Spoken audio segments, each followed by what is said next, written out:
विनय sir, जल्दी जल्दी पहले जरा एक बार मैं रिएक्शन आप सबसे ले लूं। प्रियंका गांधी का ये जो टिप था कि पैसा ले लो लेकिन वोट अपने भविष्य के लिए करो। दूसरा ये जो सवाल है कि 20 साल से तो आप सत्ता में हैं, क्या किया है आपने? हालांकि ये तो कोई नहीं बता रहा है, ना जेडीयू के नेता बता रहे हैं, ना बीजेपी के नेता बता रहे हैं, ना चिराग पासवान बता रहे हैं, ना जीतन राम मांझी बता रहे हैं। बाकी सारी कैलकुलेशन सब लोग बता रहे हैं। अमित शाह साहब गए, घुसपैठिया बताएंगे, 20 साल में क्या किया ये नहीं बताएंगे। तो ऐसे में प्रियंका गांधी का ये टिप कितना इंपॉर्टेंट है, महिलाएं मानेंगी क्या? धन्यवाद राम प्रकाश जी। देखिए, जो सोशल साइंस में कहते हैं ना कि हमेशा जो फेल्ट नीड जो होता है वो बाकी जो नीड्स जो होते हैं, जो आइडियोलॉजिकल हो या साइकोलॉजिकल हो, उससे ज्यादा महत्वपूर्ण होता है। तो जो प्रियंका गांधी अब सही पिच पे आने की कोशिश कर रही है और उसने जो बात कही कि देखिए, आज के समय में कोई जो है वो आपके लिए नहीं काम करना चाहता, अपने लिए काम करना चाहता है। तो वो जो उन्होंने कहा कि ये जो पैसे आपको दिए जा रहे हैं, अब जो दिए जा रहे हैं, वो क्यों दिए जा रहे हैं, और असली जो मकसद है, वो असली मकसद ये है कि आप अपनी बात सोचो, अपने बच्चों के भविष्य की बात सोचो। और एक और जो बात है वो ये है कि अब तक जो है वो बीजेपी ही ये कोशिश करती रही है या ये फ्रेम करती रही है कि बीजेपी मतलब राष्ट्रहित, मतलब जो वर्तमान सरकार है तो इसको आप बनाए रखेंगे तो राष्ट्र को मजबूत करेंगे। और ये फ्रेम इसलिए क्योंकि ये जब राष्ट्रहित की बात होती है तो आपसे अपेक्षा की जाती है या लोग अपेक्षा करते हैं कि आप जो बाकी आप अपने हित की बात जोर से नहीं करें। वो पिच जो है प्रियंका गांधी ने छीनने की कोशिश की है। प्रियंका गांधी ने कहा कि आप ये जो पैसे है, ये पैसे तो आप ले लो, पर वोट जो है अपने देश के लिए दो, अपनी धरती के लिए दो। एक और चीज जहां उन्होंने जिसको बोलते हैं रिकॉलिंग द अटेंशन, वो उन्होंने की है कि उन्होंने आजादी की चीज को भी टच किया है और उसके जरिए जो है अप्रत्यक्ष रूप से उन्होंने कांग्रेस को जो है एक जिसको टेल विंड बोलते हैं, वो टेल विंड देने की कोशिश की है। उन्होंने बताया है कि जो जो हालत गांधी जी के आने से पहले यहाँ थी, चंपारण में जिस लिए आंदोलन शुरू हुआ था कि किसानों की कोई सुनवाई नहीं थी, अंग्रेज जो लैंड रिवेन्यू जो करते थे उसका कोई साइंटिफिक बेस नहीं होता था, वो अपने मन से लगा देते थे। वहीं से उठा करके उन्होंने चीजों को आज के संदर्भ में रखा और कहा है कि आज भी किसानों की कोई सुनवाई नहीं। उन्होंने ये चर्चा नहीं कि किसान आंदोलन के दौरान जो है किस तरह से एमएसपी की बात हुई या बाकी चीजों की, उन्होंने ये बात नहीं की। ये बड़ी सफाई से उन्होंने चीजों को जोड़ा है। उन्होंने एक ढंग से जिसको बोलते हैं ना प्रिपेयरिंग द पिच, उन्होंने पिच तैयार किया है। अब बाकी जो बॉलर या बैट्समैन जो है वो क्या करेंगे, पिच का कैसे इस्तेमाल करेंगे, ये इस पर निर्भर करता है कि चुनाव के नतीजे कैसे होंगे। क्योंकि देखिए आज का जो दौर है उस दौर में सब लोग जो है वो विशेषज्ञों की मदद लेते हैं, डेटा की मदद लेते हैं, ट्रैकिंग एजेंसीज होती है, माइक्रो मैनेजमेंट होता है कि कहाँ जो है किस चीज को लेकर असंतोष है, किस भावना को भड़काया जा सकता है। और इसीलिए जो है पार्टियां जो अलग अलग जगह अलग अलग तरीके से बिहेव करती है। बीजेपी जो है वो उत्तर भारत में भले वो गोमांस का मुद्दा उठाती है, बीफ का मुद्दा उठाती है, लेकिन जब वो अरुणाचल चले जाएगी या नॉर्थ ईस्ट चले जाएगी या गोवा चले जाएगी, वो उनको पता है कि इसका चुनाव नुकसान होगा, तो वो इसकी बात नहीं करेगी। तो इसीलिए जो बीजेपी जब सीमांचल में जाएगी तो उनको पता है कि यहाँ पर जो चीजें हैं तो इसका कैसे इस्तेमाल करना है, तो वहां वो जाकर के वो घुसपैठियों की बात करेंगे। उसमें ये भले वो साबित न कर पाए कि कितने घुसपैठी हैं, पर उसके माध्यम से जो हल्ला खड़ा किया गया है, जो फ्रेम किया गया है कि घुसपैठिया मतलब मुसलमान, तो वो अप्रत्यक्ष रूप से जो पोलराइजेशन का काम है वो करेगी। और इनडायरेक्ट रूप से जो है दूसरी तरफ जो ओवैसी साहब वहां है वो भी इसकी पिच तैयार करेंगे। और कहीं ना कहीं वहां पे जो बाकी जो मेन लाइन सेक्युलर पार्टियां हैं, हालांकि मैं ओवैसी साहब के हक को नकारता नहीं हूँ। ओवैसी साहब का पूरा हक है कि वो अपनी राजनीति करें और सिर्फ उनकी जिम्मेदारी नहीं है कि वो धर्मनिरपेक्षता को बचाएं, बाकी लोगों की भी जिम्मेदारी है। लेकिन इससे होगा यही कि जो है इससे भाजपा को और थोड़ी मदद मिलेगी, क्योंकि पिछले चुनावों में हमने देखा था कि वहां लोगों ने ये वीडियो आए थे, कुछ लोगों ने कहा था कि देखिए हम लोग इस इलाके में बहुत मेल मिल्लत से रहे थे, लेकिन कुछ लोगों ने जो है चुनाव प्रचार के दौरान मियाँ भाई किया और उसने पूरा माहौल को बिगाड़ा, है ना।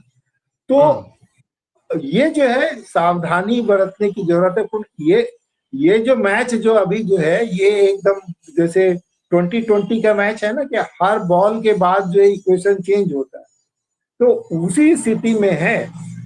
विपक्ष ने जितना जोर लगाया है, जो माहौल बनाया है, उससे एक उनको बढ़त तो है, लेकिन उनको अगर वो यहाँ से चीजों को ढीला छोड़ देंगे तो वो रीगेन कर लेंगे, भाजपा जो है वो रीगेन कर लेगी। और प्रियंका का आना यहाँ, महिलाओं को संबोधित करना और ये कहना कि महिलाओं से ज्यादा कोई समझदार नहीं होता है, क्योंकि आप देखिए कि लगभग हर राज्य में जो है महिलाओं को लेकर के खास योजना चुनाव के समय में, लाडली बहन योजना, लड़की योजना, माई बहन योजना, वो सब इसलिए की जाती है क्योंकि जो मतदाताओं का जो सेगमेंट है, कुछ लोग पहले से डिसाइडेड वोटर्स है, कुछ जो वोटर्स है वो डिसाइडेड नहीं है।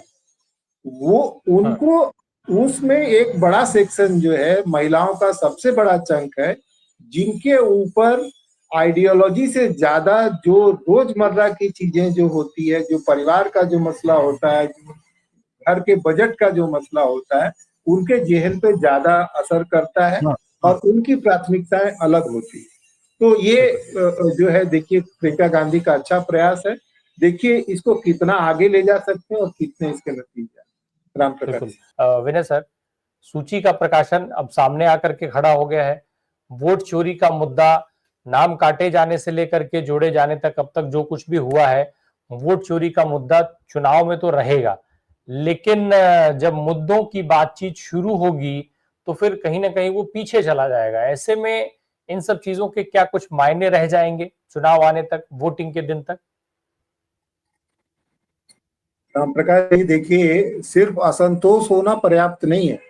ये जो वोट चोरी का मुद्दा जो है वो उसने वो अवेयरनेस तो जनरेट कर दिया कि जो है कि सरकार किस तरह से जो है वो वोट में हेर फेर कर रही है, पर उस असंतोष को ठोस रूप देना और परिणाम तक ले जाना वो जरूरी। जो अभी विवेक जी ने जो बात कही कि जो बीजेपी की जो इलेक्शन मशीनरी है, जिसने माइक्रो मैनेजमेंट किया है, हर छोटे छोटे सेक्टर के चीजों को पहचान करके वहां लोगों को लगा करके कैसे मैसेज को अपने हिसाब से डिकोड करके चीजों को, उसको पहचानना होगा। और जो उन्होंने बात की कि कांग्रेस को भी जैसे जैसे ये चुनाव कैंपेन आगे चलेगा, उनको भी बस्ट कैंपेन चलाना पड़ेगा। बस्ट एडवर्टीजमेंट के लैंग्वेज में बोलते हैं बस्ट कैंपेन।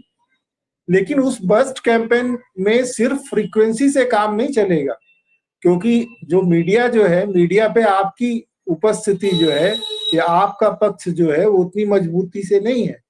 तो आपको वो चैनल्स पहले समझने पड़ेंगे कि किन चैनलों में आपका मैसेज जाएगा।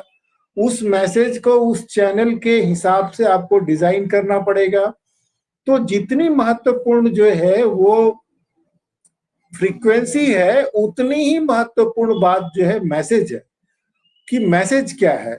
और उसके साथ साथ आपको उन चेहरों को भी आगे करना पड़ेगा जो उस मैसेज को विश्वसनीयता देते हैं।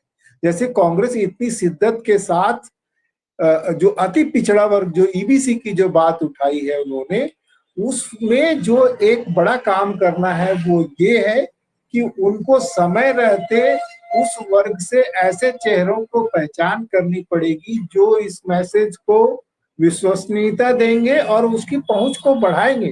क्योंकि वो वर्ग जो है अभी एमॉर्फस है, क्रिस्टलाइज नहीं हुआ है।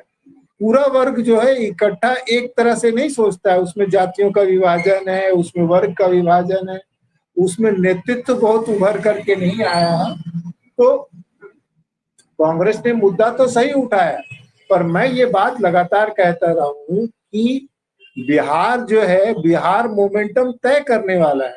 अगर इतनी मशक्कत और हो हल्ले के बावजूद अगर ये जंग आप हार जाते हैं, तो आगे 10-15 साल तक आपकी जो उठने की संभावना है वो बाधित हो जाएगी। तो यहाँ स्टेक बहुत हाई है। आपको हर मोर्चे पर बिल्कुल मुस्तैदी से काम करना पड़ेगा। देखिए, आज जिसकी बात प्रियंका ने की है कि गांधी के दौर में जो किसानों की हालत थी, आज भी बिहार की वो हालत है। आजादी के दौर में बिहार ने, खास करके जहां वो उन्होंने कहा पश्चिमी बिहार और पूर्वी उत्तर प्रदेश, उसने 42 के मूवमेंट में बहुत क्रूशियल कुर्बानियां दी हैं आजादी के लिए। काफी इंटेंस कैंपेन वहां चला है और आजादी के बाद बिहार ने काफी कुछ अपने हक को छोड़ा है, उनके हक की अनदेखी हुई है। वो हिस्से जिनके अंदर विभाजनकारी शक्तियां थी, विघटनकारी शक्तियां थी, उनको शांत करने के लिए ज्यादा उनकी तरफ तवज्जो दी गई। आजादी के दौर में बिहार जहां था उससे आज पीछे हटा है।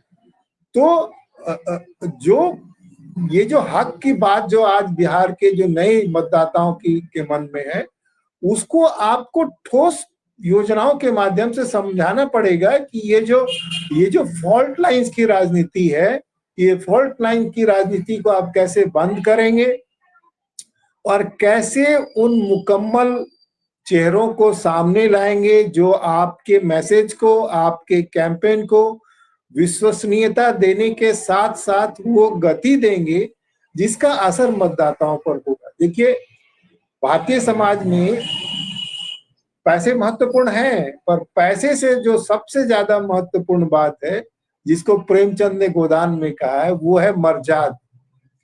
कि आपके परिवार की, आपकी मर्यादा जो है वो किन चीजों से तय हो रही है, वो सिर्फ पैसे से नहीं तय हो रही है।